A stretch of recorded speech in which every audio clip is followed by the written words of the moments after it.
welcome to the Ultimate Property Management Virtual Masterclass brought to you by Real Estate Investor.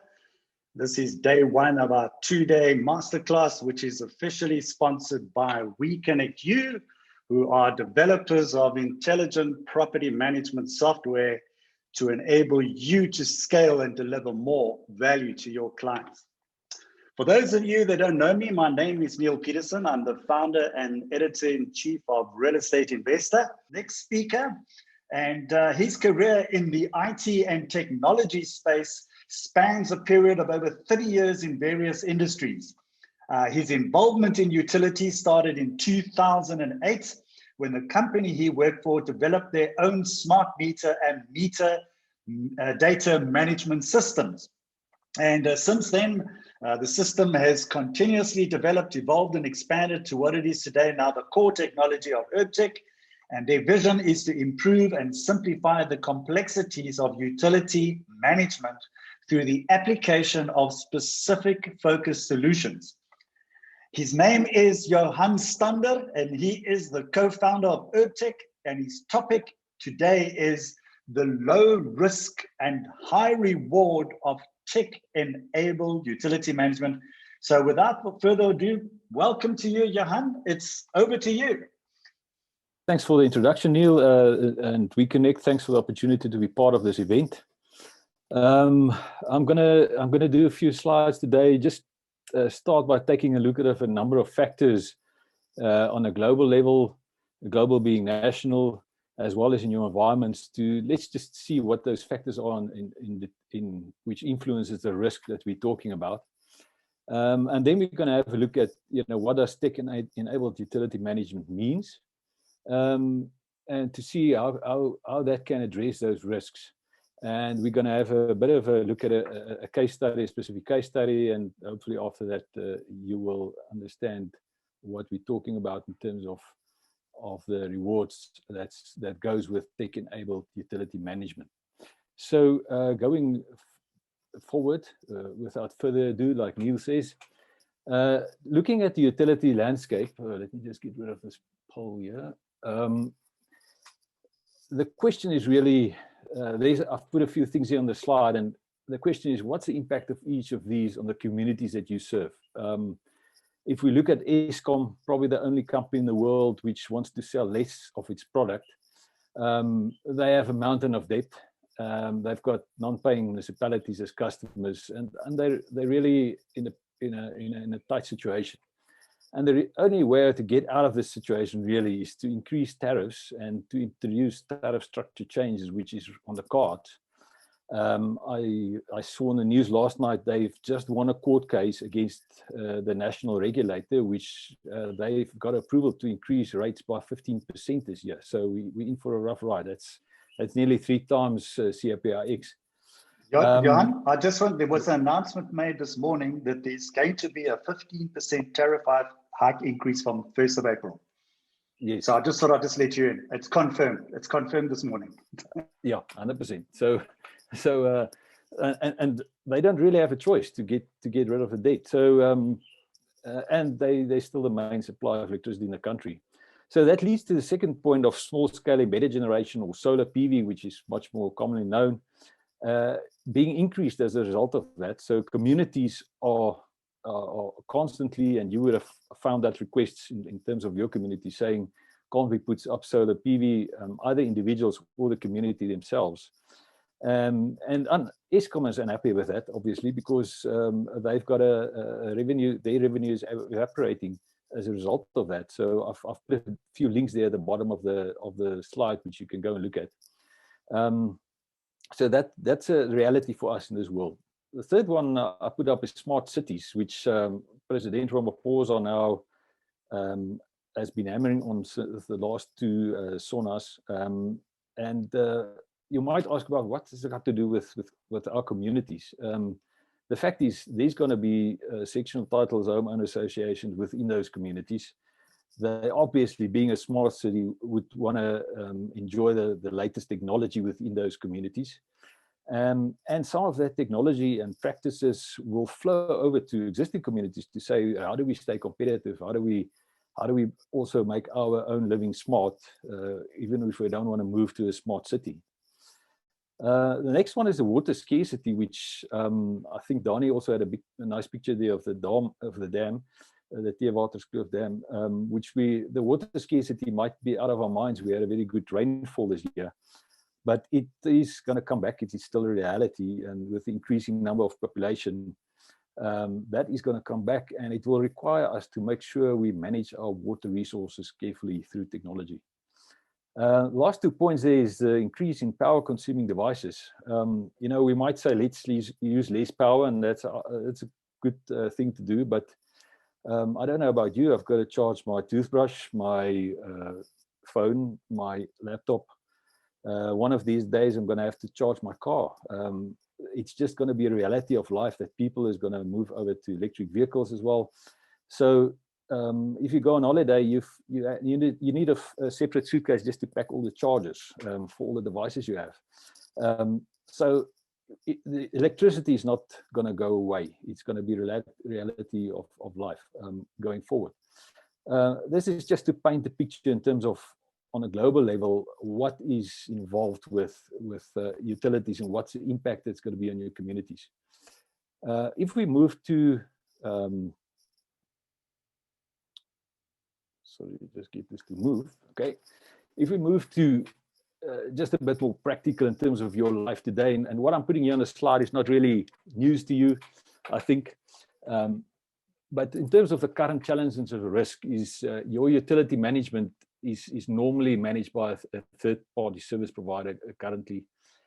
And there's a various ways they do that, but one is through a manual process. So you have a scenario of a meter reader in a field with maybe a clipboard, with a paper or a tablet with Excel.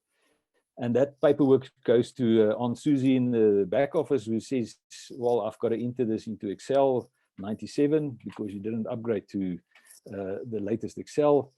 And then you get a bright young Mark in the back office from the IT guys who knows a bit about formulas and lookups and so on. And he runs the tariffs for you, and you get another Excel sheet which has got all the billing on it. And now you've got to enter that into your financial management system. So that's more or less currently a process that happens at a lot of managing agents still. And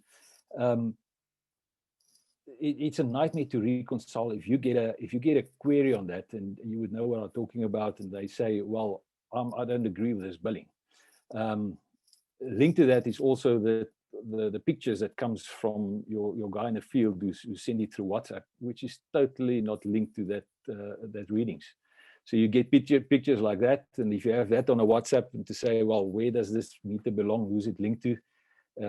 Bar the fact that you can't see the actual reading. You get pictures like this where it's a totally submerged meter, and how do you link that to, and how do you justify your bill? So that is in the manual process the problem. Then there's prepaid services, which is prevalent in some communities where they've addressed the problem of people not paying, because if you don't pay, you don't have power.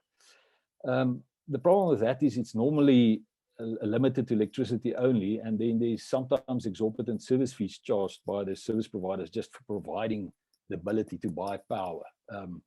The problem that it leaves with the managing agent and the community is there is no data available on prepaid utilities. You don't have the amount of utilities that was bought. Well, you have the amount that was bought, but you don't have the actual kilowatt usage spread over time. So the lack of information is normally a problem there.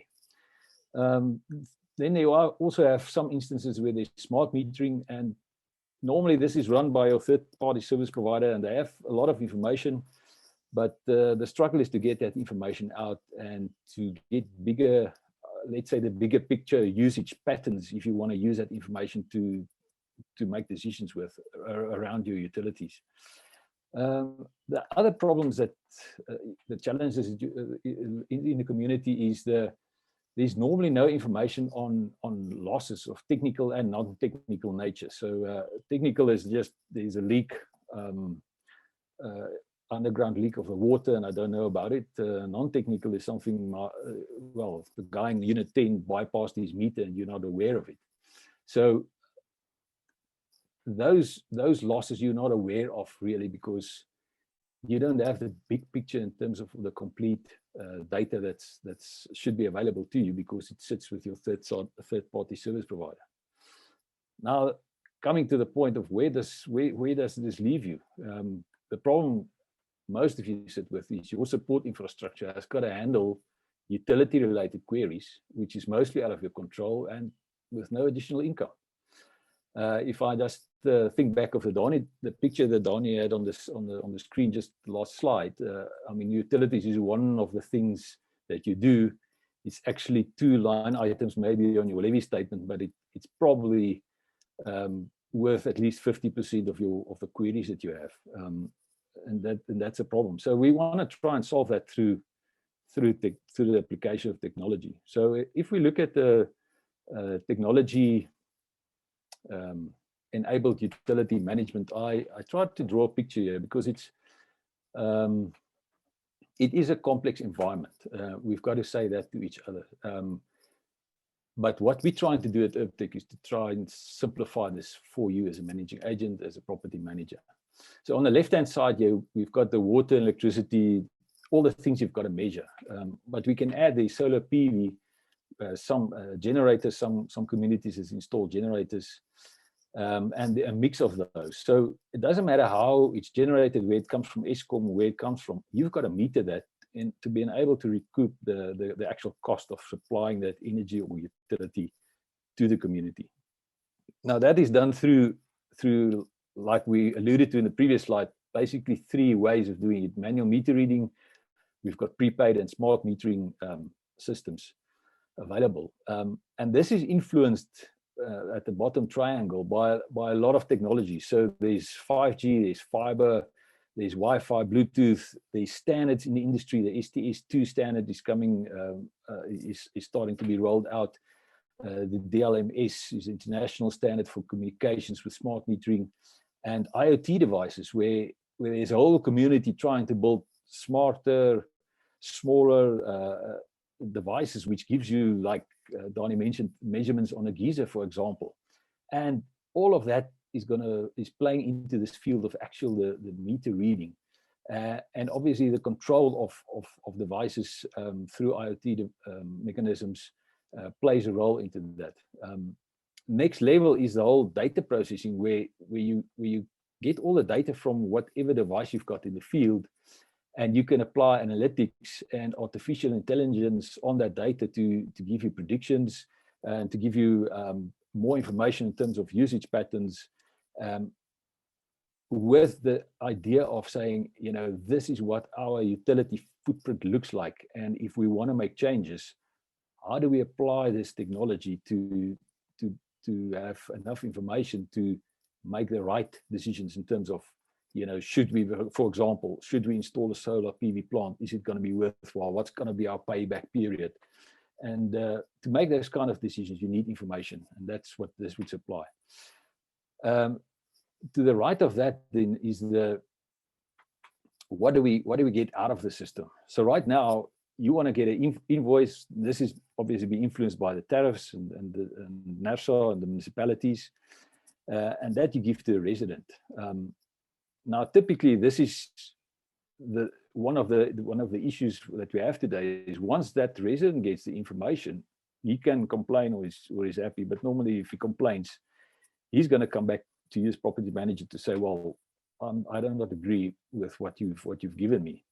And then there's the whole process of finding out what was wrong. So there's a service provider involved, there's data involved, and like we explained in the previous slide, all the information is sort of disparate and not in one system. So what we're trying to achieve with the system is to say we put all the information in one system, and this information block here represents that, to say whether it's the picture of a meter or the actual usage and how do we get to the bill.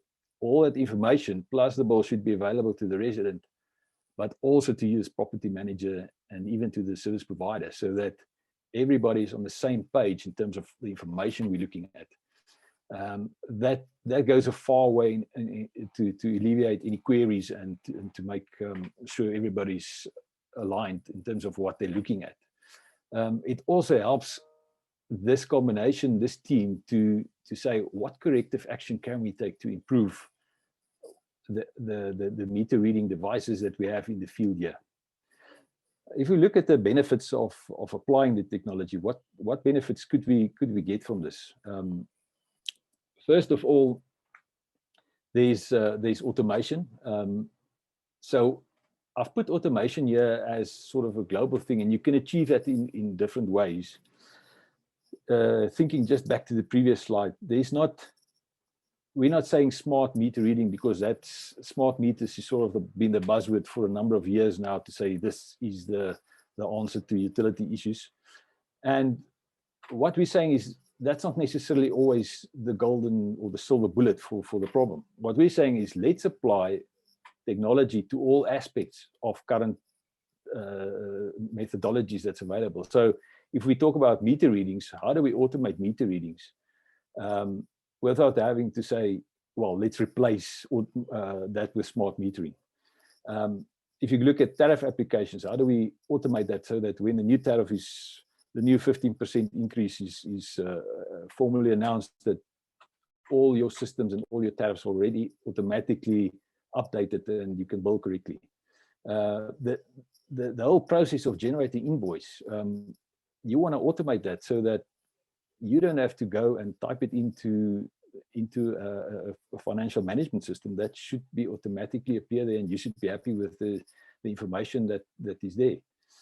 Very important is things like the bulk usage reconciliations. That is something, I'm not sure how many people do that, but you've got a recon to make sure I'm not losing any utilities here. I'm not losing any water. I'm not losing electricity that's not being recovered from the tenants or the legal rightful users of that. So early loss detection and quantification of loss is part of that, of the benefits that you get from automating all these things. Second one is transparency. So by empowering the managing agent or the property manager and the owner with the same data, you become very transparent. You start to build trust. And if there is a problem, both parties can look at it and say, okay, there is a problem, but of course life happens, there is sometimes problems, but you have the data to solve the problem. And it's not a to and fro or a he said, she said situation. Last one here is, in terms of commercial benefit, is that we can reduce the outflow of money related to utility services from the community, or channel that money to give you more value for money. So right now, if you pay a lot of money to a third party service provider, but you don't really get any value for it, it's just money lost by the community. I'm not even talking about the managing agent as such, but the community loses money. And what we're trying to say is, how do we make it more effective for the community as such? And then the second point is, how do we redistribute the service fees associated with utilities to all parties involved in that support chain? If you're taking 50% of the calls or 100% of the calls, there should be some compensation for that to make sure that you benefit from the utilities or the commercial activities around utilities. So I wanted to move on to a case study, which is a very specific case study, just to illustrate the points that I've mentioned. And I've chosen the manual meter reading. We can do smart meter reading as well, but I thought the manual meter reading is very what do you call it, representative of situations that you currently experience. So in this specific case study, this is from an actual community with a managing agent. So their challenge was they were paying outsourced service provider to read and bill resident water meters, like a lot of you are doing. And this community had an inexplainable high bill for common areas. So their setup is such that they have a swimming pool, but the swimming pool is being metered, or the water going into the swimming pool. And they didn't really have big gardens, which requires irrigation. So they couldn't understand this high bill for common area. I'm talking no water. They requested clarification from the service provider, but they got paperwork, but sometimes incomprehensible and just a lot of time wasting, because you work through the whole bunch of paperwork and you still get to the same result in terms of, well, you need to pay for this common area usage. So the solution we introduced there was to say, okay, let's apply technology to this, and we deployed a meter reading app which gets rid of any paper-based readings. So on this app, you have the ability to take a picture. You can do in-field data verification with it. So the app has got knowledge of this meter that you're reading. So if you are reading this meter and you take a picture and you suddenly have a huge spike in usage, because the app knows about the history of the specific meter, I can warn the meter reader in the field, listen, this reading doesn't look right. It looks much too high compared to the actual history of this specific meter. And by giving that warning, you immediately address initial problem. So maybe he misread the meter, so you can fix that. Or maybe there was just a huge usage. There might be a leak at that specific resident. So you address already, and you make sure your data that comes into the system is already much more accurate than you would have been. The meter, the picture of a meter is also directly associated with that recording of the actual meter reading. So it's not a picture taken through WhatsApp and through another channel. It sits in the same database. And then very important for this application, it's that it's totally offline operatable. So you don't need to be in a reception area or network reception area. You can go into basements. You can go into all kinds of places. The device, the data is stored on the device, and as soon as you get back to the office or any place with connectivity, you can synchronize the information back to the server. So what was the results of this? So if we look at the case study, and Dani was talking about dashboard, so this is just a snapshot from the actual dashboard taken. So this was in the first month. So this is the first month readings. There was no corrective action taken. You can see here, we also read the bulk meter, and this is available as soon as you've synchronized the data. So there's no data entry, no calculations. This is directly from the device. I can see, here's my total bulk area usage. I can see my total of all the other meters. The system calculates that for me. And it tells me there's a 12% difference and there's 212 units. That's your common area. So the managing agent and the homeowners association looked at the data, and they looked at, I'll show you now the more detailed data. And what they found is there was 8 broken or unreadable meters in this estate, and it was never picked up by the previous service provider. I don't know how they build those meters, but the fact is that that amount of money came up in the common area. It was just labeled as common area. So they fixed the meters, and 2 months later, they had this result. So you can see there was only 1% different, 19 kiloliters, which was the difference, and they were very happy with the result. This was much more in line with the expectation in terms of their specific setup. So what that mean? What does it mean to them? In money-wise, they saved about 4,000 Rand a month in terms of common area billing, which they had to pay every month, and now that is down to 400 Rand or whatever. But the other fact that we have here is that this gives you continued peace of mind, because every month you do this reading, you have this similar dashboard, which is available immediately after the device is being synchronized, and you can see, well, here's a problem, or there's no problem. We're still running on a good level. What I wanted to show you also was, what does the managing agent actually see? So this is another snapshot from another section of information they have to see. And just 1 minute wrap up there, Johan. Sorry, just 100%. 1 minute wrap up. Right. Right. So what you can see here, there's the meters, which is all a 0 reading, and you can click here, you immediately see the picture that was related to that. And like I said, you can do immediate bulk reconciliation, and it saves you a lot of time. a lot of less frustrations and easy to answer any queries that might come up from your clients. So last slide here. Thanks, Neil. Just in conclusion, I think the utility landscape is complex, like we've explained, with the massive amount of stakeholders, the tariffs, all the technology that's available there. But we believe there is current technology available to take your operations to the next level and to prepare you for the future. And I put in there horses for courses, very important. We're not saying one technology fits all. We're saying let's look at each situation and apply the best technology that's available for your specific solution, so to improve your operations. And last point is the transparency and the accuracy is key. And that is just to help you make decisions regarding utilities. Like I mentioned before, if somebody wants to do solar PV, you need data to make an informed decision in terms of, is it going to be worthwhile to install this or not? And last point is, there is definitely commercial benefit for communities and managing agents alike by applying the technology in the utility space. Thank you. Thanks for your time, and thank you, Neil. Over to you. Great. Thank you very much, Johan. And I think very important information. Our next presenter, 2003, co-founded and established Netcash with Sven Wollert.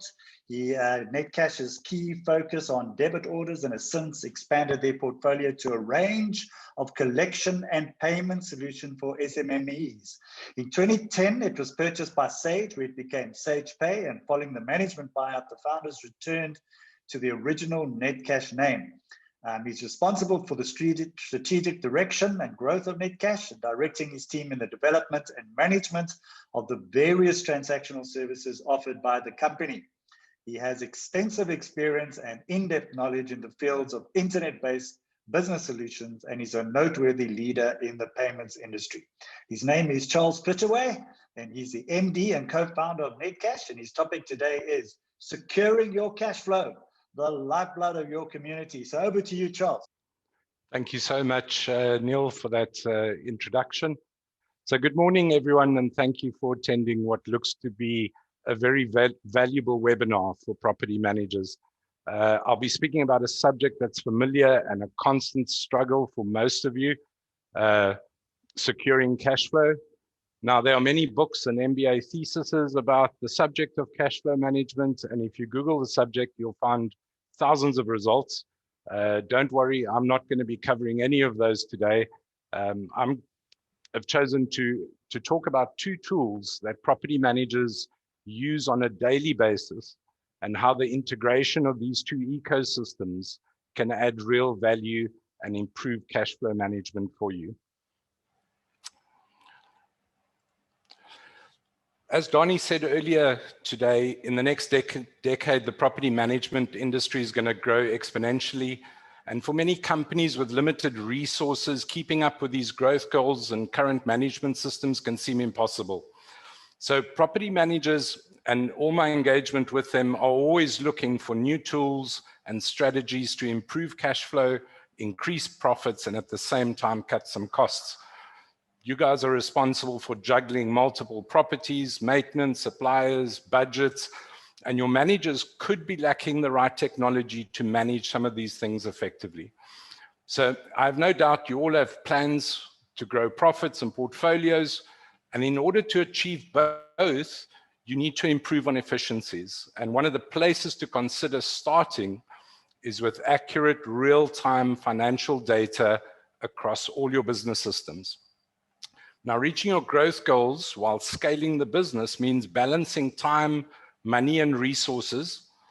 Many industries, including property management, are constantly looking for this balance, but statistically, only 36% of businesses are highly effective in integrating available financial data from multiple ecosystems to support their business decisions.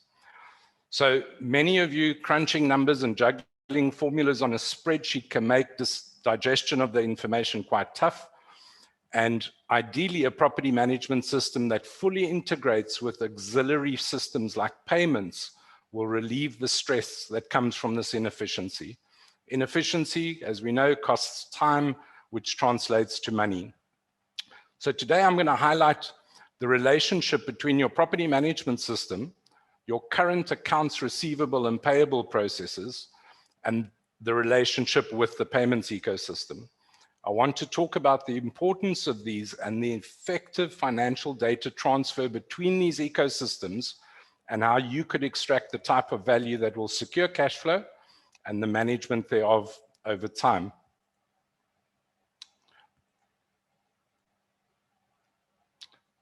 I just want to go back on that. So let's talk a little bit about the payments ecosystem we have in South Africa. At a really high level, the payments ecosystem supports three main players: the consumers, the people billing the consumers, and the financial institutions. However, in order to support all three of these players, the industry has created a complex structure made up of multiple different payment streams and services in order to get a payment from point A to point B.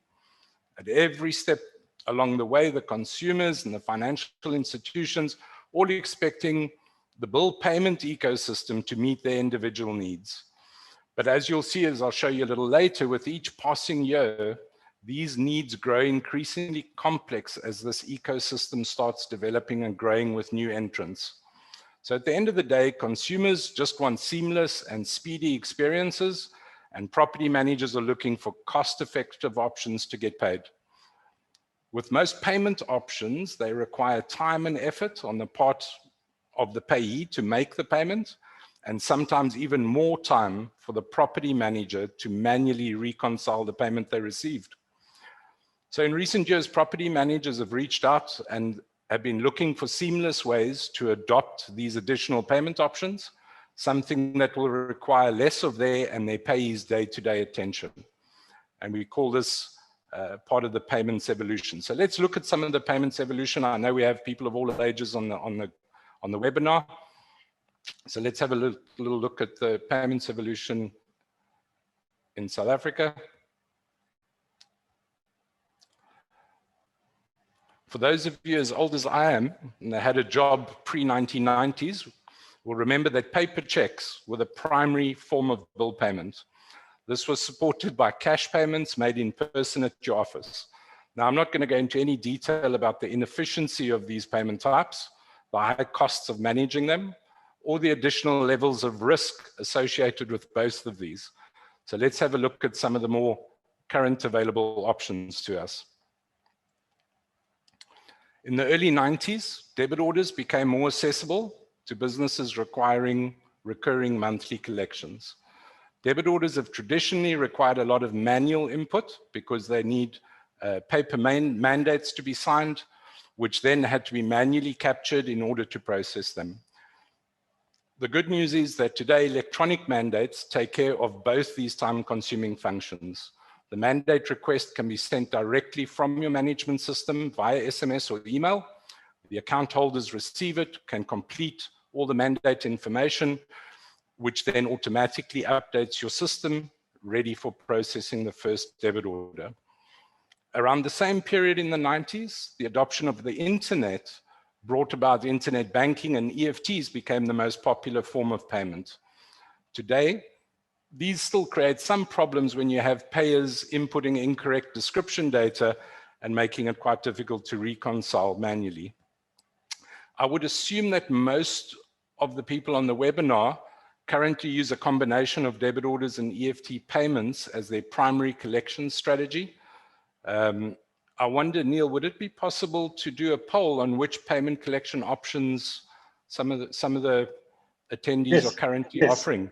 We will add that to our poll list, and look out for the poll. It will pop up on your screen a little bit later. Fantastic. I think it could be an interesting stat. From around 2000, many billers started taking matters into their own hands and started offering credit card payment options on their websites and mobile apps. And then the fintech started escalating things around 2010. Fintechs entered in the market. Some of them offering contactless payments. Market-leading apps like Zapper and SnapScan were followed a couple of years later by the banks on MasterPass technology. As of today, all major banks have QR payment capabilities within their banking apps. These QR codes are now becoming interoperable, which means that a single QR code generated can be read by multiple wallets and banking apps. I think there's up to 15 in the market currently. We also had some other fintechs around 2010, people like EasyPay and S-Code, which created barcodes which could be used for settlement at all the major retailers and post office outlets across the country for people wanting the option to settle with debit card, credit card, or cash at one of those outlets. Quite recently, in the last 5 or 6 years or so, companies like SID and Ozo have created instant EFT rails, which allow customers to make a bank EFT in 4 clicks as the beneficiary details are auto-completed on the bank system with the correct amount to get paid, and you get immediate notification when the payment's completed. So as you can see from the graphic on screen, property managers now have an option of offering a multitude of payment types. And while these are good for consumers, for the property manager, each of these payments types could come with its own set of potential problems. The costs of setting up and maintaining the individual payment channels, managing the settlement procedures, understanding the rules and regulations, ensuring data security, and more importantly, reconciling multiple sources of payment and managing bad payment data they get from payers. So why would you consider multiple payment options for your consumers? The short of it is millennials. Given the preferences of today's consumers, it's no longer a choice to offer digital or mobile billing or payment options. It's essential. For property managers that have not yet put an omni-channel payment strategy into place, this is the most important and immediate and necessary first step to making things easier for your customers to pay. Digital transformation has swept every industry, and consumers are getting accustomed to faster and more digital experiences across every touch point with your business. The most common objections I've heard about implementing omni-channel payment solution is cost and the complexity to manage. The good news is there are solutions out there that have removed the implementation costs and complexity, and the mixed payment options you can offer on average have been substantially reduced. So let's just look at what we mean by the automation of your property management system. Let's summarize what some of these benefits are if your property management system is fully integrated to an omni-channel payments ecosystem that can provide multiple convenient options for your customers.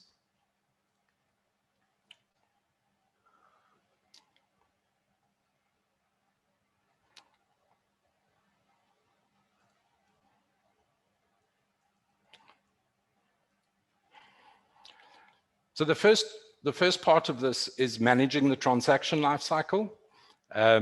When you are able to manage the entire payments transaction lifecycle for your customer from within your property management system that you use on a daily basis, as opposed to logging in and having access to multiple payment streams and having to manage them, the solution should also allow you to customize or mirror your organization's existing manual operations and how you work today. You can increase proficiency or efficiency, which we've spoken about earlier, and Donnie has as well, with all billing transactions originating from within your property management system, which should automatically be reconciled without human intervention. This will eliminate manual clerical work and free up some of your administration staff, saving you time and money. Operationally, you should also have reduced risk, because as many of you may have experienced, the human data capture error when doing manual payment reconciliations. So the example I've showed on screen is really just showing the origination of a transaction, a bill being presented to one of your customers, having on the electronic or physical printed bill a multitude of payment options at the bottom of it. And if none of them are available on there and they want to pay it online, being able to click on a link and being redirected to an online payments portal where you can have up to 8 or 9 payment options available to you. So if you take this example and you add debit collections to it, you would have covered the majority of the payment spectrum currently available in the country. Oh, sorry. So I've summarized what I believe are some of the benefits as a property manager that you can achieve over time. And I think one of the most important one is the instant transparency, because having this transparency as to who has paid or hasn't paid you at your fingertips in real time becomes a real value adds that you can offer to your team internally, your centralized control that your team will have by having better visibility of financial data to manage cash flow and budgets. Definitely a reduction in cost of ownership, because a property management system that is already integrated into an omni-channel payment system will reduce the cost of implementation and adoption, as opposed to you having to do it yourself. I put value-added services because the payments automation will assist you in focusing on providing value-added services to property owners instead of processing payments. Accurate data that your team will have to be able to report on progress and success of projects to make better projections for new ones. And then timely financial reporting is a bonus, as better interdepartmental relationships within your business and with your partners, as you're able to collaborate using the same timely financial data sets without any confusion. By making it simpler and more convenient for your customers to pay, you'll be getting access to funds a lot faster, which enables better cash flow for the business. After all, that is the topic of today's presentation. So in closing, I'd like to thank Donnie and his team at WeConnectU, who understand that our roles in our individual industries are to collaborate to better understand our shared customers, and that helps us form and plan our technology and our service investments accordingly, with the ultimate goal of providing better, more seamless payment experiences that adds value to all the parties. So thank you all for this opportunity to speak today, and look forward to your Q&A session a bit later.